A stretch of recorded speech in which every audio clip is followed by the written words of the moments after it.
Bem-vindas aqui ao Terapia em Ação, continuando aqui a nossa série de temas sobre psicologia corporal, e hoje nós vamos estar falando sobre respiração em angústia, parte 2. Eu não consegui terminar na semana passada, na sexta-feira, né?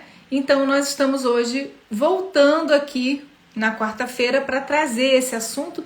Na segunda-feira nós falamos sobre um tema muito importante, falando sobre a polaridade como arma de controle, como arma como uma ferramenta de controle social, como uma engenharia social. Isso também tem a ver com psicologia corporal, então se você não assistiu, corre lá no nosso feed e assiste. E hoje nós vamos continuar o tema da angústia e da respiração. A Ritinha já tá aqui, a Valdete também, a Gláucia. Muito bom ter vocês aqui comigo nessa tarde para a gente continuar falando dessa temática tão interessante.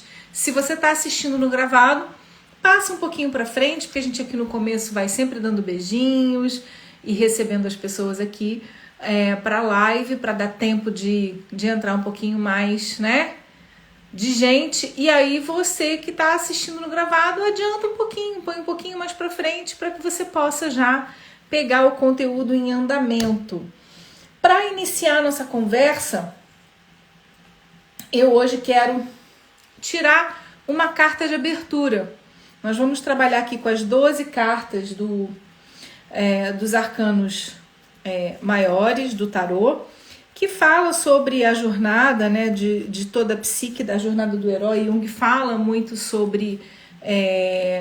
ele faz, inclusive tem um livro chamado Jung e o Tarô, né? E eu quero aqui, então, hoje iniciar o nosso trabalho tirando uma carta com uma energia para o nosso dia, para a nossa semana, né? Colocando aqui, assim, pedindo um conselho para todos nós, né? Para o nosso florescer, para o nosso ganho de consciência.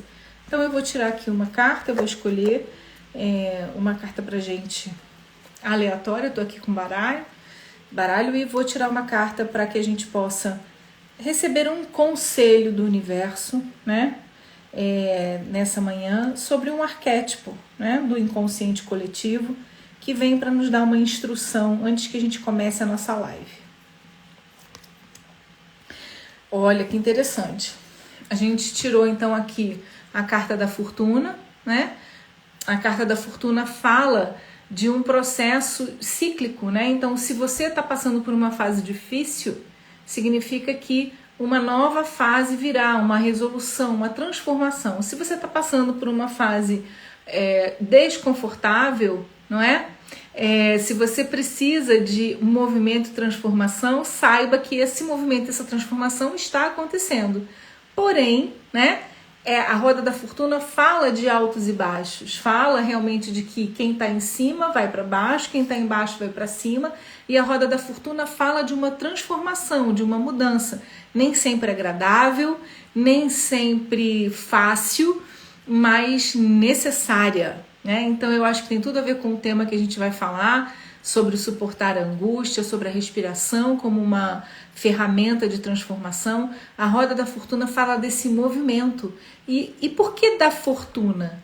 Porque é justamente essa ideia de que a gente precisa investir em algo, apostar em algo, e pode ser que você perca, não é? Pode ser que você perca, pode ser que dê tudo errado, mas logo em seguida essa roda gira e você volta a ganhar, né? Não importa se você perdeu, importa que você girou a roda, importa que você aprendeu, importa que você entrou no movimento. Eu tirei para quem tá aqui hoje, Ritinha. É uma carta bastante positiva, né? A roda da fortuna é uma carta muito, muito interessante. Ela traz pra gente realmente um entendimento profundo sobre a aceitação da mudança, né? A carta da roda da fortuna, ela representa uma transformação realmente muito grande em nós, na nossa psique. Ela traz os ventos da mudança e faz a gente sentir, né, quando a gente menos espera. Então simboliza os ciclos da vida, o nascer e o morrer, tudo isso, tá? Então essa é... Se você tá aqui, pega que é teu, tá? Então eu vou trazer o portal dessa carta. Qual é o portal? Deixar fluir e não controlar. Fala sobre novos começos, oportunidades que batem a porta, fins de ciclos, cortes inevitáveis, viver mudanças bruscas e reviravoltas, sorte e probabilidade, ciclos de vida, aprendizagens e por assim adiante. Também significa bênçãos, capacidade de criar uma nova realidade, fluir, assim como também, como eu disse, né, pode significar passar por um período de instabilidade, não conseguir voltar ao centro, não aceitar as mudanças, ficar estagnado.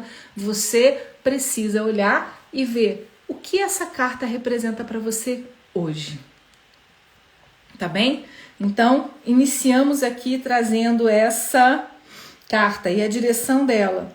Talvez seja melhor o desapego, deixar ir o que tiver que ir e vir o que tiver que vir. Tá certo? Muito, muito bom. Perfeito para o que conversamos hoje, Gel. É isso aí, que bom. Que bom, Gláucia, que bom. Que aí já vai, né, mais uma ferramenta de argumentos e energias aí para o seu trabalho como terapeuta. Eu fico muito feliz de poder colaborar, de verdade, é muito bom. Vamos à nossa live?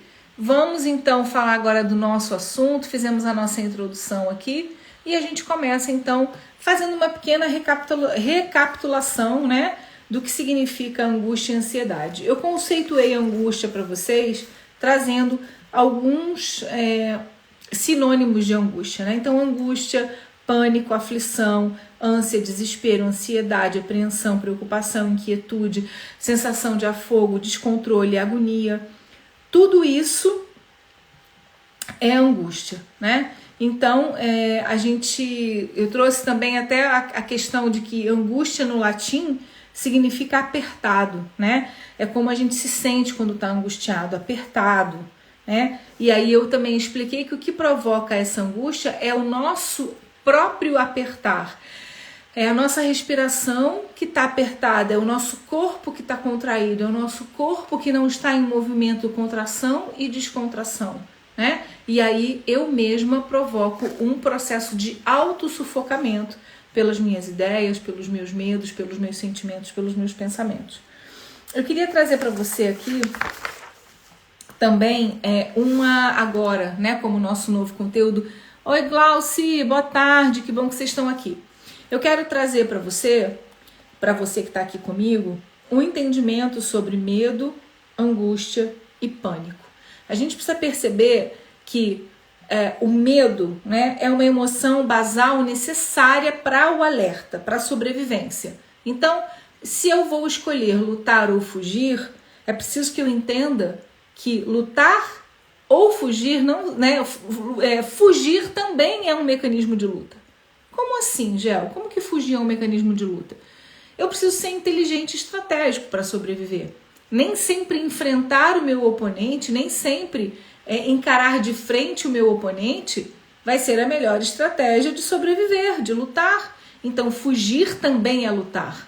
Então, se você foge, também está lutando pela sua própria sobrevivência. Esse medo, né, basal, necessário para a nossa sobrevivência, ele está ligado com a nossa memória arcaica, animal, né? E ela é necessária, a gente precisa desse medo. Agora, como a gente vai compreendendo o escalonar desse medo, né? E o que aplaca esse medo? Esse medo, ele é aplacado por sentimentos e conceitos muito subjetivos. O medo é o contrário da segurança, certo? Então, quando eu estou inseguro, quando eu estou sentindo que a minha sobrevivência está abalada, quando eu sinto que eu estou correndo perigo, eu vou procurar lutar ou fugir. Lutar ou fugir, ou me colocar num lugar onde eu possa estar seguro o suficiente para não precisar lutar nem fugir. E o que é esse conceito de segurança? Ele é subjetivo, ele é diferente para cada um de nós. Como assim, Gel? Por exemplo, para mim, segurança pode ser ter dinheiro no banco. Para o meu marido, segurança pode ser ter uma casa com uma terra para plantar. Se alguma coisa acontecer, se o apocalipse chegar, eu tenho terra para plantar, eu tenho um poço com água para puxar uma água para beber. Tudo que está ligado, né, com esse medo arcaico, ele está conectado com esse medo da sobrevivência. Então, o que vai me dar segurança? Tudo aquilo que também dá a segurança no nível da sobrevivência. Eu preciso de Deus, da fé, eu preciso de um marido para cuidar de mim, eu preciso de um pai, eu preciso de um chefe, eu preciso da família, eu preciso da casa própria, eu preciso de dinheiro no banco. O que você precisa para se sentir seguro? O que você precisa para não sentir medo? Para não ficar com o seu cérebro reptiliano o tempo todo, né, no gatilho e você sendo consumido, a sua bateria, a sua energia sendo consumida por esse mecanismo de luta ou fuga. Então, essa é a primeira pergunta que eu quero te fazer, né?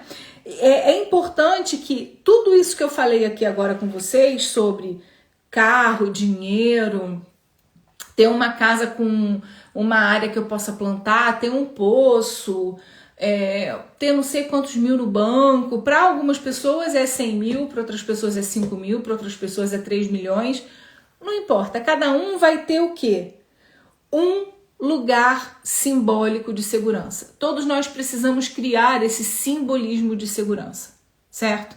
Então eu crio esse simbólico de segurança e me baseio nesse simbólico de segurança porque é apenas simbólico, né? Porque nada garante que você tendo 5, 100, 1 milhão na conta ou uma casa com um poço que você está realmente seguro, ok? Eu tenho um cachorro aqui porque se alguém pular o muro. Então, todos esses fatores que eu vou criando, a gente chama, né, de momento ou de símbolo de segurança. É o nosso lugar simbólico da segurança. Então, é importante que você conheça o seu lugar simbólico da segurança. O que te dá segurança? Certo? Então, para algumas pessoas, é o que eu falei, é ter um dinheiro na conta. Para outras pessoas, é ter um carro potente, é ter uma despensa muito cheia. Eu não sei o que é para você, mas eu sei que uma forma de lidar com esse medo arcaico, com esse animal arcaico que existe dentro de nós, é criar exatamente esses lugares, esses movimentos simbólicos de segurança dentro de nós. Porém, nós vivemos num momento onde é muito difícil que a gente tenha uma estabilidade nesse simbólico de segurança. Por quê? Olhe à nossa volta, o que está acontecendo? Guerras, rumores de guerras, violência, polarização. Nós falamos sobre isso na segunda-feira, né? Sobre a questão da polarização. Que a polarização é uma exacerbação desse medo, né? Então, eu quando estou polarizado, na verdade eu também estou lutando contra algo que eu acho que ameaça a minha segurança. Quando eu sou uma pessoa polarizada de esquerda ou numa religião, né? Então a gente tem lá os judeus contra os muçulmanos. Quando os muçulmanos ou os judeus acham que precisam eliminar uma pessoa de uma outra religião, ou uma pessoa de direita acha que uma pessoa de esquerda tem que morrer, ou uma pessoa de esquerda acha que uma pessoa de direita tem que morrer ou tem que ser presa. Por que as pessoas estão cometendo esse tipo de loucura? Porque elas estão sendo afetadas aonde? No seu sistema de segurança. Elas estão com a sua emoção basal, necessária para uma proteção real, totalmente desregulada pelos cenários inóspitos que a sociedade vem vivendo. Então, todas essas crises no coletivo, o que desestrutura a nossa segurança, pessoal? As crises do coletivo. Os bandidos, a guerra, né? Tudo ruindo, né? O chão que se abre, a exposição da nossa vulnerabilidade. E tudo isso, a gente chama de angústia. E toda essa angústia exacerbada, toda essa angústia conectada com esse simbólico de segurança que vai ruindo, vai gerando o quê, gente? Com o passar do tempo, se eu fico muito tempo desconectado ou sem conseguir ficar em contato com esse simbólico de segurança, que pode ser qualquer coisa, isso é muito subjetivo, mas guerras, rumores de guerras, polarização, violência, assalto, roubo, insegurança jurídica, seja lá o que você queira dizer, exposição, né? Você afronta, bullying, violência gratuita, tudo que tem acontecido de uma forma recorrente na humanidade, e a gente está vendo a exacerbação desse movimento, né? Da desestrutura social em função da polarização, a diminuição, né, dos processos democráticos, do lugar de fala do coletivo, não só do lugar de fala, porque nunca se deu tanto lugar de fala, mas a falta da possibilidade do diálogo, tudo isso, toda essa polarização que dificulta o diálogo, dificulta o encontro do caminho do meio, o que é bom para todos, não é? E eu não estou defendendo lado nenhum, eu estou dizendo que isso é um movimento, isso é uma engenharia social que está sendo feita. Você que acha, né, que os caras estão brigando de verdade, eu sinto muito lhe dizer, eles não estão. Isso tudo é uma ferramenta de manipulação, como a gente falou na live de segunda-feira. Quanto mais medo e quanto mais inseguro eu fico, mais eu preciso de uma salvação externa, seja de um lado ou do outro. Todos esses extremos, tanto de direita quanto de esquerda, tanto de judeus quanto muçulmanos, tanto isso como aquilo, todos são movimentos compensatórios, ok? De pessoas que estão sentindo que sua sobrevivência, né, que os seus símbolos de segurança caíram, foram por terra, tá?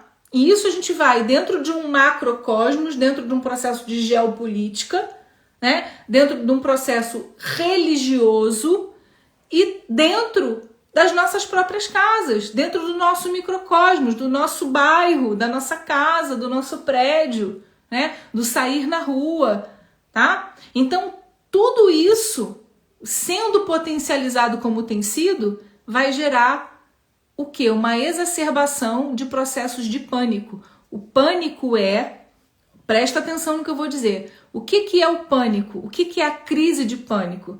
É a ruptura, o bug do meu sistema. Do meu sistema de quê? De segurança. Então, quando eu sinto que tudo foi corrompido, que todos os meus símbolos de segurança foram por terra, vem o pânico. E o que isso tem a ver com a respiração? O que isso tem a ver com a angústia? Tudo, porque tudo se inicia, né?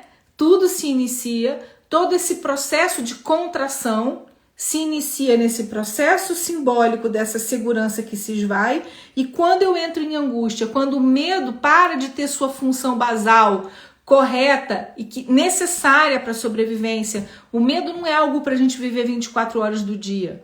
Quando eu vivo o medo 24 horas do dia, eu vou viver angustiado. Se eu vivo angustiado, o meu corpo vive contraído. E se eu vivo contraída, em um dado momento, eu vou panicar. Não vai ter outra solução. Por quê? Porque nós não fomos feitos, né, para estarmos 24 horas do dia panicando. 24 horas do dia inseguros. Ok? Então esse processo vai gerar essa exacerbação e essa descarga excessiva de energia para lutar ou fugir, porque eu não estou dando conta, né, de lidar com esse animal arcaico dentro de mim, que ele está o tempo todo exacerbado. Eu não estou conseguindo me apegar a nenhum momento ou nada simbólico que me dê proteção.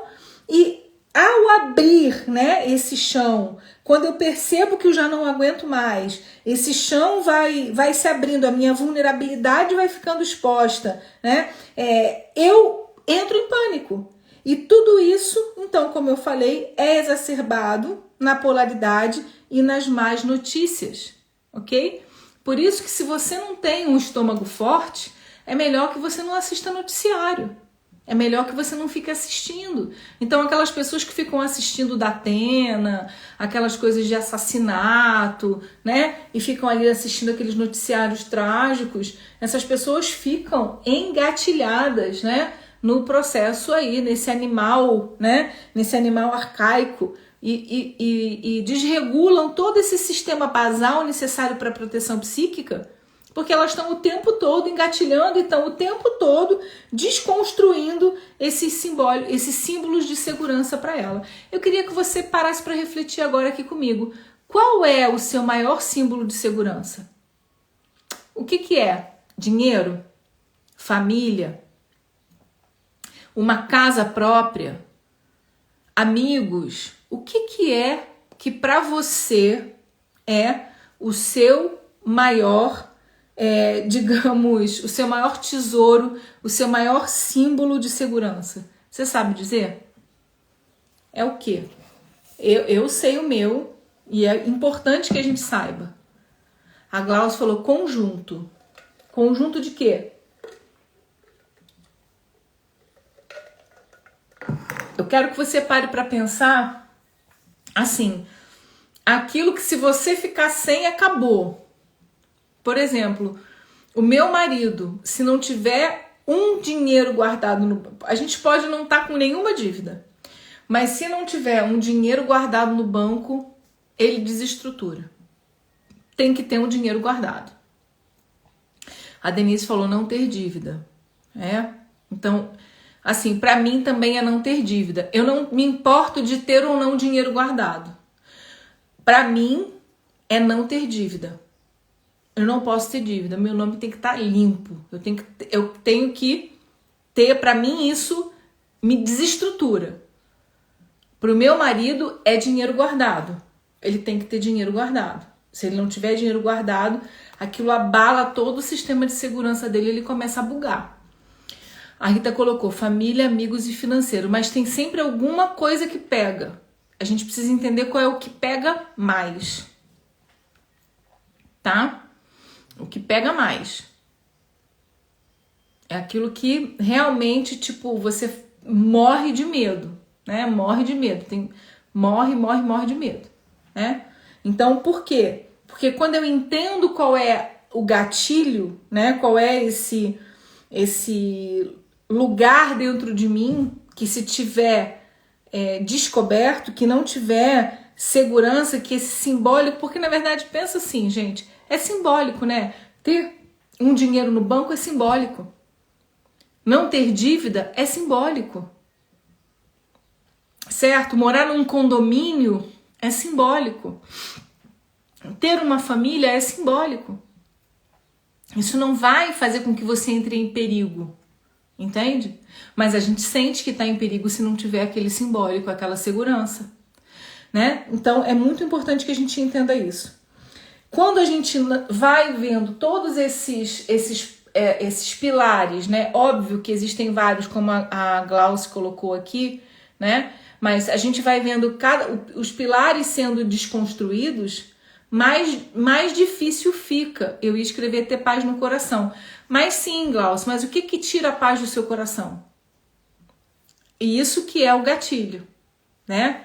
Então, eu tenho paz no coração quando o meu simbólico de segurança está inabalado. Tá? Então, o que eu queria dizer para você? Quando eu estou assim, na angústia ou panicada, não adianta orar, não adianta agradecer, não adianta pedir, não adianta ajoelhar, não adianta fazer compromissos. Por quê? Porque não adianta orar, não adianta se comprometer sem respirar. Ok? Então, a vida está em respirar, entendeu? Agradecer sem que a nossa fisiologia esteja compatível com o agradecimento, não vai gerar agradecimento. Por isso, a respiração vem como arma, né, de equilíbrio desse sistema reptiliano de luta ou fuga.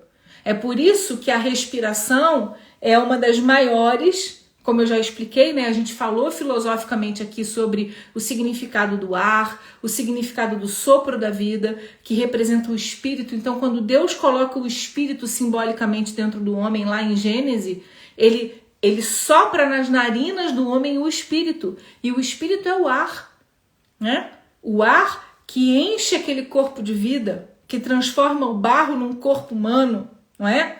Então, é importante que a gente perceba que esse espírito que vem de Deus, que dá vida, que dá ânima, que traz um espírito para esse corpo, né?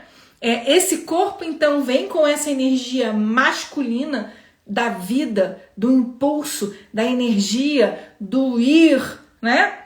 E do nosso consciente, a energia que nos torna consciente. E, ao mesmo tempo, trazendo um pouquinho do esqueminha que eu trabalhei hoje com as meninas do Bússola, né? Nos nossos capítulos finais aqui do Medo da Vida, que eu trouxe para elas essa questão da associação do consciente com o masculino, com o pai, com o homem, né? E com esse espírito, né? Esse espírito que dá vida, que vai para frente, que empurra. E uma coisa interessante de perceber é que o corpo, né, ele tem uma associação direta ligado com o quê? Com o inconsciente. Porque o corpo, ele se identifica com a terra e com a natureza, né? Então, essa identificação do corpo com a terra e com a natureza traz para o corpo uma conotação feminina e uma associação com o inconsciente. Então, apesar do corpo ser material, o corpo tem uma conotação feminina. E nessa conotação feminina, esse corpo que acolhe a vida, que acolhe o espírito, ele precisa respirar para existir. O corpo sem vida, né, sem espírito, sem o id, sem o vai, sem o empurrão, né, dessa energia do Espírito de Deus dentro de mim, esse corpo é só terra, é só natureza. Ele é vazio de psique. Ele é vazio de vida. A vida vem pelo encontro do feminino e do masculino, né? Do espírito com o corpo. Esse espírito que é masculino e esse corpo que é feminino. E esse encontro é que faz existir uma psique que existe. E por isso eu só estou vivo quando respiro, e respiro profundamente. Por isso que eu faço muitas resoluções de processos emocionais, psíquicos, liberando via corpo, como a psicologia corporal traz, liberando através dessa respiração traumas, rechaços, complexos, dores, memórias.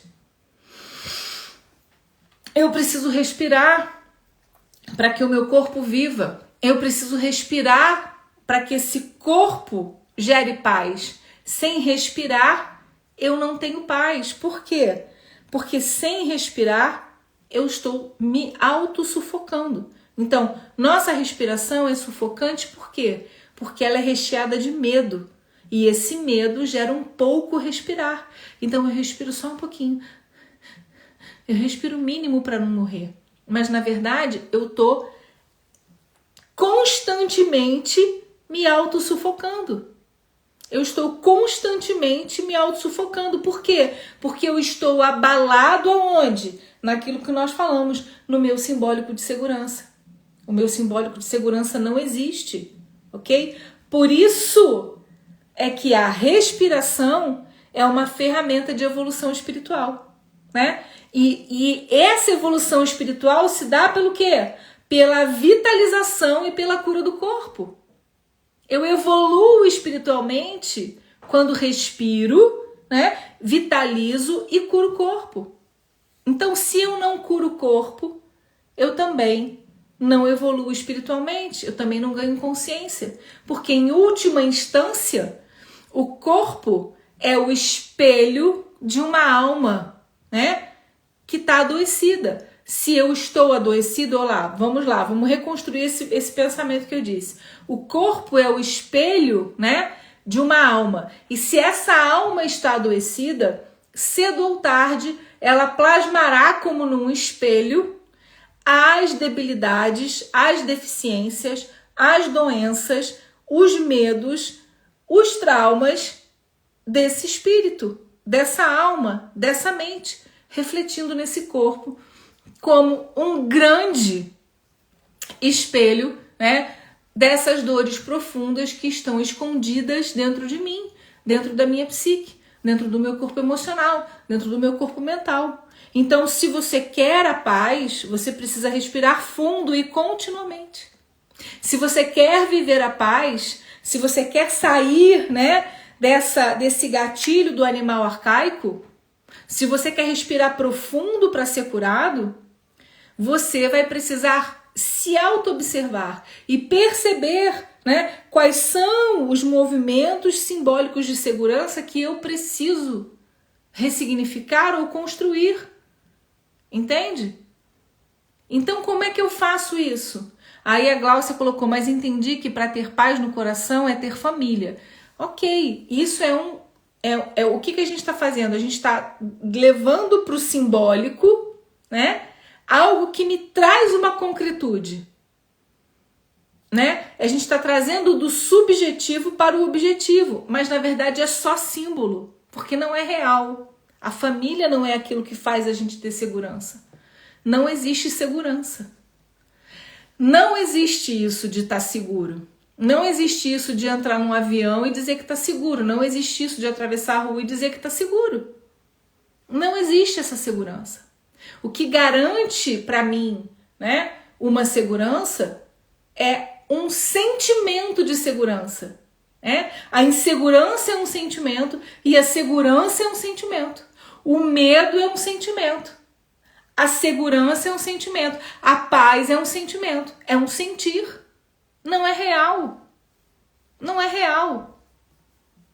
O único medo real é o medo ligado à sobrevivência do animal arcaico quando eu estou de fato em perigo. Eu estou numa savana, numa selva e um leão olha para mim. Ali é um perigo real. Ali é um perigo real. Onde é um perigo real também? Estou atravessando a Presidente Vargas no centro do Rio, esqueci de tirar a minha correntinha de ouro e vem vindo 3 caras na minha direção com uma arma. Isso é um perigo real. Isso é um perigo real. Entende? Agora, o fato de eu ter o dinheiro no banco, ou ter um marido, ou ter a minha família perto de mim, é um símbolo de segurança que eu não preciso desconstruir. Não é isso que eu estou dizendo. O que eu estou dizendo é que se esse lugar de segurança se desconstrói, eu preciso perceber que ele é simbólico. Porque tem pessoas que entram em pânico porque colocam toda a sua segurança no dinheiro no banco, ou colocam toda a segurança no relacionamento afetivo íntimo. E quando elas perdem isso, elas vão ao inferno. E elas vão respirar cada vez menos. E elas vão se auto-sufocar. E isso é o processo da angústia que engatilha o pânico. Vocês entenderam o que eu estou falando sobre essa questão do simbólico da segurança? O que eu estou dizendo não é que eu tenho que desconstruir o simbólico de segurança. Não é nada disso. O que eu estou dizendo para você é que você precisa saber que é simbólico. E que essa segurança está em você. Está no seu desenvolvimento, no seu autoconhecimento, em você se perceber, né? Nossa, o que é isso, gente? Fogos de artifício. Em você se perceber no seu próprio processo e respirar e aceitar a vida como ela é e experienciar. Deixa eu ver o que a Glaucia falou assim. Sim, entendi. Estamos sempre em evolução e passíveis de várias experiências para a nossa evolução. Sendo essas experiências boas ou mais, nunca 100% seguros. Sim, certíssimo. E isso que você falou é o que a gente deveria conseguir fazer, mas a gente não consegue. Porque como a gente tem esse simbólico, né, essa segurança simbólica, a gente entra em processo de dependência. Seja dependência do dinheiro, seja dependência do marido, seja dependência da mãe, do pai, da casa. Não importa onde você colocou o seu lugar de segurança. Tem pessoas que têm a segurança em ter um emprego público. A minha segurança tem que fazer concurso público. Não importa o que você gosta de fazer, tem que fazer concurso público. Então a segurança da pessoa está no concurso público. Certo? Então, se você não, tem que fazer concurso, não empreender de jeito nenhum. Um mês você vai ganhar muito, no outro mês você não vai ganhar nada entende? Então, essa insegurança simbólica que eu tô falando, quer dizer, quais são os seus objetos de segurança? Por quê? Porque muitas vezes esse símbolo será desconstruído e esse será o gatilho da sua exacerbação e da sua desconexão com o seu próprio corpo, né? Com essa parte que move o seu corpo, que é o seu inconsciente. É deixando submergir desse inconsciente esses medos, essas raivas, essas emoções desconectadas que se exacerbam pelo quê? Pela desconstrução desse simbólico de segurança. Então, gente, por mais que a sua segurança seja a sua família, muitas pessoas estão entrando em crise. Eu tive algumas alunas que me mandaram mensagem falando: eu tô desanimada, eu tô triste, essa guerra, e essa iminência de uma terceira guerra, e eu tenho parentes que não se falam, que estão brigando por causa de política. Todas essas guerras, rumores de guerras, todo esse estresse, todo esse medo, toda essa dualidade, toda essa polarização, tudo isso vai desconstruindo esses simbólicos de segurança. É disso que eu tô falando, né? Então, ok, você diz assim, a minha última coisa que eu tô me agarrando aqui é a minha família. Mas quais são os outros simbólicos de segurança que eu tenho? Às vezes eu tenho dinheiro para pagar uma conta e não pago. Às vezes eu quero fazer um curso, mesmo tendo dinheiro, eu falo, não vou fazer, não quero, porque vai que o dinheiro não vem. Você está colocando a sua segurança no dinheiro, entende? E aí, quando você vai lidar com o fato de gastar o dinheiro, você tem medo de gastar. É que nem meu marido. Meu marido tem uma quantia ali no banco que, se ficar a menos, ele já fica surtado. Por quê? Porque ele colocou isso como base de segurança. Agora, obviamente, né, que o casamento, que o parceiro também nos dá esse conforto. Mas não é disso que a gente está falando. A gente está falando daquilo que vem antes, daquilo que acaba limitando a sua existência, te colocando o tempo inteiro no modo luta ou fuga, né, não deixando você existir plenamente. E é disso que a psicologia corporal fala. Então, quem foi no retiro, né? A Glócia falou, a mídia está justamente disseminando cada vez mais informações para ficarmos cada vez mais inseguros e mais fáceis de manipular. É exatamente isso que eu falei lá na live. E aí o que você vai fazer quando assistir essas notícias ruins? Você vai se sufocar. Meu Deus, meu Deus, meu Deus. Respiração é o antídoto para lidar com essa angústia. Da desconstrução dessa segurança simbólica. Entende? Por quê? Porque se eu não consigo influenciar no seu microcosmos, eu vou influenciar o macrocosmos. Eu faço uma grande instabilidade mundial, né? Guerras e rumores de guerras. E eles estão lá, gente, nesse jogo de xadrez, e os caras estão de boa.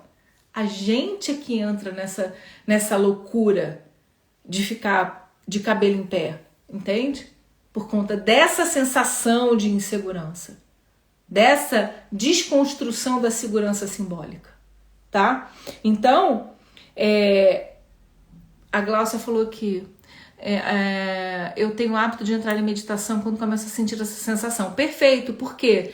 Porque a meditação, principalmente, né, quando você usa a respiração, você vai tanto acalmar o sistema reptiliano do corpo, né, que é o de tirar o gatilho do lutar ou fugir, como você vai sair da sensação de autossufocamento, tá? Porque toda vez que eu tenho medo, eu paro de respirar, eu me autossufoco. É por isso que quando você assiste um filme, né, que tem muita cena de medo, de guerra, ou filme de terror, ou um thriller de suspense, não é o filme que tá te tirando o ar. É você que está se tirando o ar. É você que está se sufocando. E é você que está ensinando para o seu corpo a viver sufocado. Entende? É você que está se alimentando desse conteúdo que vai mudar os seus processos fisiológicos, que vai transformar a sua respiração numa respiração curta, que vai fazer você se auto-sufocar. Então, por isso, se você quer paz, você precisa respirar fundo e continuamente, tá? Então, assim, eu queria trazer também aqui, ó, a gente falando disso, né? A TV e a internet nos aliena e nos afasta da nossa fantasia, da nossa criatividade. Então, qual é a outra forma de eu recuperar o meu bem-estar, né? É me desconectar de assistir coisas passivamente, coisas que eu não vou ter como resolver. Então, se eu ficar o dia inteiro vendo míssel cair, né? O que vai acontecer? Eu não vou ter espaço para fantasia, eu não vou ter espaço para criatividade. Eu começo a desistir dos meus sonhos, dos meus planos e projetos, porque eu falo, cara, não vai adiantar nada, o mundo vai acabar. E eu vou me sufocando, né? As más notícias influenciam nossas interações fisiológicas. Ao assistir, já estamos parados, respirando pouco, meio sufocados, meio ansiosos. E esse estímulo, né, sem a real vivência, porque você não tá lá na guerra, você não tá lá no meio do conflito, você não tá no meio daquela violência que você tá assistindo, né? Você tá só assistindo, você já tá meio sufocado, meio ansioso, meio parado. E o que acontece? Juntando tudo isso com essa pouca respiração, vamos nos emocionando, sentindo, sem que o corpo realmente esteja vivendo. Ok? E essa é a grande manipulação que a gente está percebendo. É a grande manipulação que vai acontecer no metaverso, que vai acontecer nesses lugares de realidade virtual. Eu não vou precisar fazer nada para me encher de uma dopamina. Mas é uma dopamina adquirida pelo não movimento, pelo não fazer, pelo prazer não real, certo? Então, eu vou então me tornando cada vez mais sufocado, vou me auto-sufocando e vou me sufocando cada vez mais por conta de tudo que eu vou passivamente assistindo ali na TV, né? Então, esse aprendizado que nós temos, né? Dessa grande desconexão, a cabeça sendo algo, o tronco sendo outra, os membros sendo outra, essa falta de experiência que a gente tem com o corpo, com a influência das posições, dos movimentos, das sensações, a gente não sabe como o nosso corpo funciona. A gente não sabe qual posição, a gente nem para analisar qual é a posição que eu respiro melhor, qual é a postura que me faz melhor, o que faz a minha fisiologia estar up, para cima, energizada. A gente não sabe fazer um exercício, né, para trazer essa energia para o corpo. A gente nem tem vontade de fazer, porque é como se a gente fosse aos poucos desistindo da vida, parando o movimento do corpo, transformando esse corpo em algo inerte, separando corpo de cabeça, né? A gente vai vivendo cada vez mais na mente, uma cabeça que pensa muito e um corpo parado na cadeira. E isso vai trazendo o quê? Bloqueios e bloqueios e bloqueios e bloqueios e mais bloqueios energéticos. Gaiarsa, que é o teórico que eu estou trazendo aqui para vocês para falar desse assunto, ele traz uma crítica à psicanálise que eu achei muito interessante. Ele diz o seguinte: o homem freudiano, ele não tem tórax, não tem pulmão e não tem coração. Ele fala do desenvolvimento, ele dizendo, né? O Freud fala do desenvolvimento oral, anal e genital, né? Então, o oral é o desenvolvimento da nutrição, o anal da eliminação e o genital, o sexual, né? Então, ele diz assim, esse é o homem de Freud. O homem de Freud, ele é oral, anal e genital, mas ele não respira e nem circula. Ele não percebe, Freud não percebeu que ao respirar diferente, que ao transformar e aumentar a circulação sanguínea do corpo, as nossas emoções também eram alteradas, a nossa forma de ver a vida também é alterada. Quando você faz um exercício de respiração, quando você põe o sangue para circular no corpo, você também vai gerar uma série de outras sensações e emoções. Então, ele traz essa crítica dizendo, por que nós nunca estudamos na psicologia né, as influências psicológicas e subjetivas da respiração e da circulação, né? Como não levar em consideração, né, órgãos, músculos, olhos, para além, né, do sistema digestivo e do sistema sexual. Então, ele diz o seguinte: eu acredito que Freud acha que as pessoas são espíritos, que elas não têm corpo, porque a única forma de um corpo existir é respirando. Se um corpo não respira, ele não existe, portanto ele é só um espírito, não é? Então é o espírito sem a carne. Então ele diz assim: o corpo e sua expressão não estão sendo levados em conta no Ocidente, no processo analítico do Ocidente. Então ele diz: no Ocidente a respiração é automática e é apenas uma função fisiológica, né? No Oriente, a respiração é vista como um desenvolvedor do espírito. O ar representa a vida, como eu falei, né? A vida representada pelo Espírito de Deus, o invisível que dá vida. E aí, assim, é óbvio, a gente já estudou isso, eu já falei sobre Gênesis aqui, né? O Deus, o invisível, o poderoso que dá vida, né? Nós somos, então, nascidos dessa respiração de Deus. Essa respiração é o que traz vida. Portanto, a respiração é a arma de transformação de todo esse processo que a gente falou aqui, do medo, da angústia e do pânico. Se eu respiro, o meu corpo se transforma. Se eu faço, por exemplo, um processo de renascimento, uma respiração que é contínua e profunda e circular, eu vou perceber, né, e vou excluir toda essa dor. E uma coisa muito interessante é que muitas pessoas acham que o processo de renascimento ele é muito libertador por conta da profundidade, da respiração. Então ali, não, esses são os momentos em que você está trazendo uma grande energia para dentro do seu corpo, mas a respiração como uma ferramenta, ou o renascimento como uma ferramenta de autoconhecimento, né? Ela vai trazer para você exatamente a percepção do sufoco e da paralisia, né? Você poder perceber onde é o momento em que você começa a parar de respirar, qual a emoção fica presa e aonde fica presa no seu corpo. Quem já fez renascimento que está aqui na live, coloca aí para mim e me diz o seguinte: faz ou não sentido isso para você? Se faz sentido, você fala eu sim. Se você já fez renascimento, você põe eu não faz sentido para mim. Para mim fez todo sentido, porque os momentos em que eu não conseguia respirar eram os momentos em que me viam os sentimentos de angústia, os sentimentos de paralisia. E aí a pessoa vinha e falava assim: respira fundo, respira mais profundo, respira. Por quê? Porque aí eu voltava.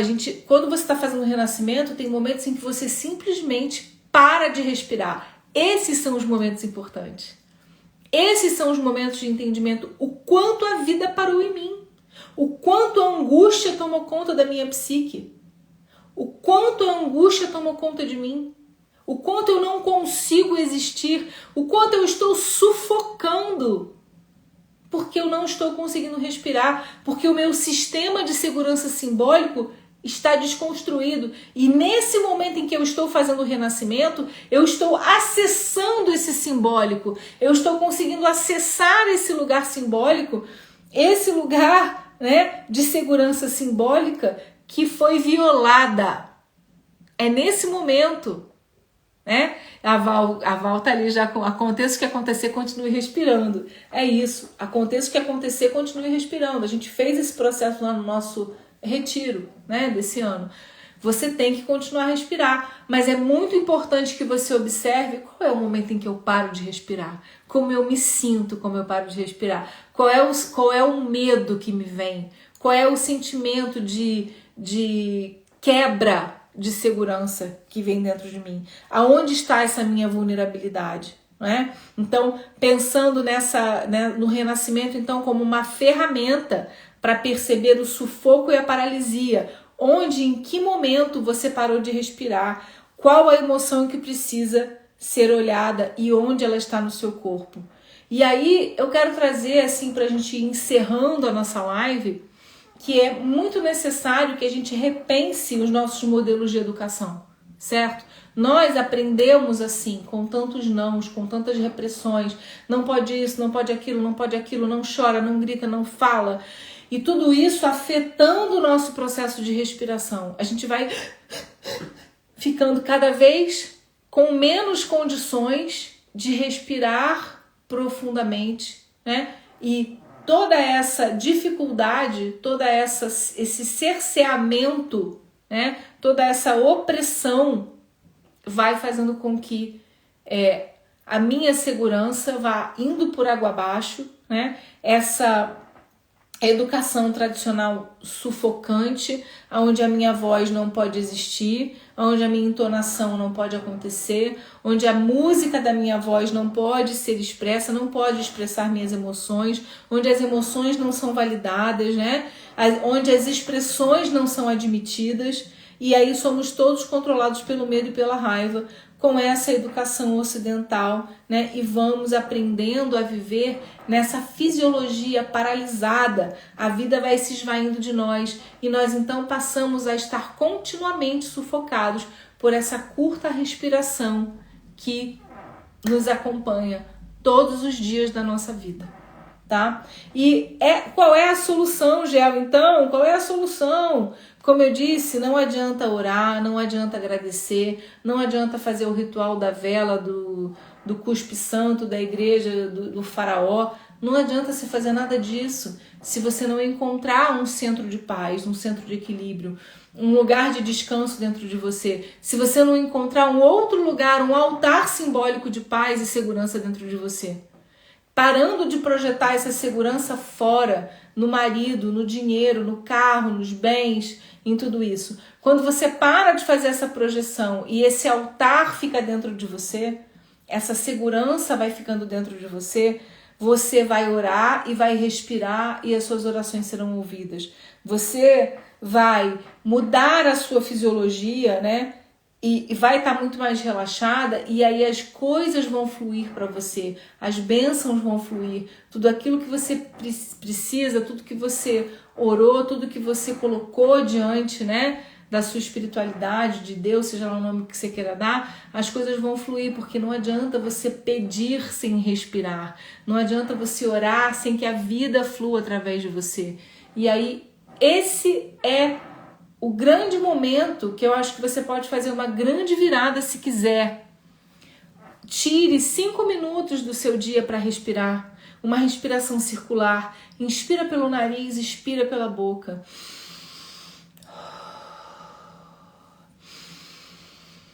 Encha o seu peito, o seu abdômen o máximo que você puder. Faça esse movimento, que seja por 5 minutos. Nós temos aqui no nosso canal, lá no YouTube, nós temos a prática do Cosmic Power, onde eu ensino várias vezes, a gente praticou em vários dias essa técnica de respiração circular do Cosmic Power, que é muito, muito importante para essa cura desse lugar de insegurança dentro de você. Eu espero que você tenha gostado. Quando a respiração dava uma diluída, era onde eu queria controlar a situação. É isso mesmo.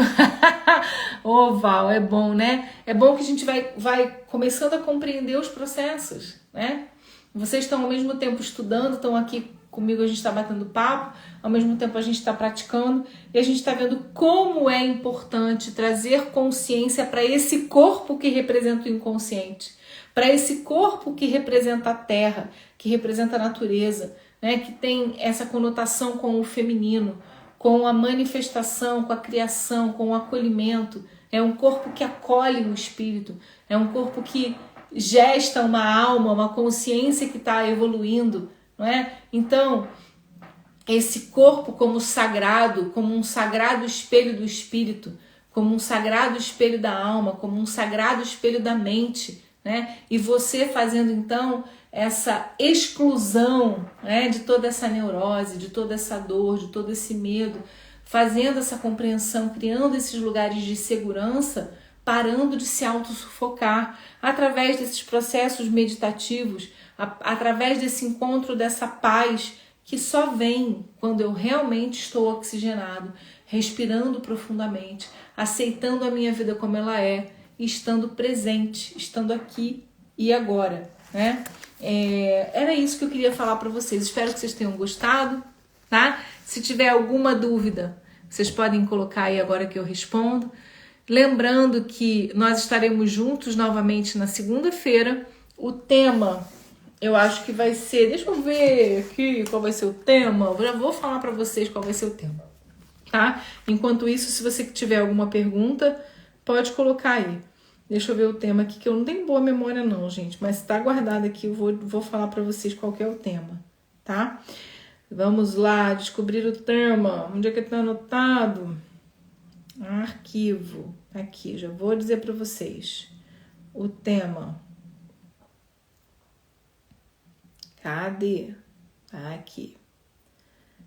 Qual que é o tema? Ô, Jesus!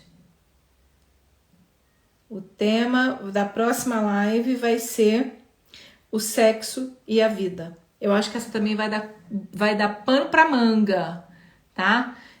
O sexo e a vida. A gente vai fazer uma talvez faça mais do que uma, tá bom? Então vamos falar disso, sexo e a vida. Espero que vocês curtam. Estejam comigo, então, na semana que vem, na segunda, às 13 horas, pra gente falar desse tema tão interessante da psicologia corporal. A Gláucia colocou, sempre muito bom te ouvir, obrigada. Eu também agradeço. Beijos, e eu tô aqui torcendo para que você encontre esse lugar de segurança dentro de você, para que você respire muito e profundamente, para que você encontre essa segurança, não num símbolo subjetivo, né? Mas que essa segurança esteja em você, nessa plenitude, nessa respiração profunda, nesse encontro de corpo e alma, tá bem? A Val colocou show de live, ainda que eu tenha conhecimento de algumas partes, tem sempre algo para aprender. Gratidão. A Simônia falou, vida igual respiração. Parabéns, obrigada. Eu que agradeço muito a presença de vocês. Um beijo, beijinho Rita, beijinho Gláucia, beijinho a todos vocês, Geise, todas as pessoas que estão aqui. Muito obrigada. Um beijo e até segunda.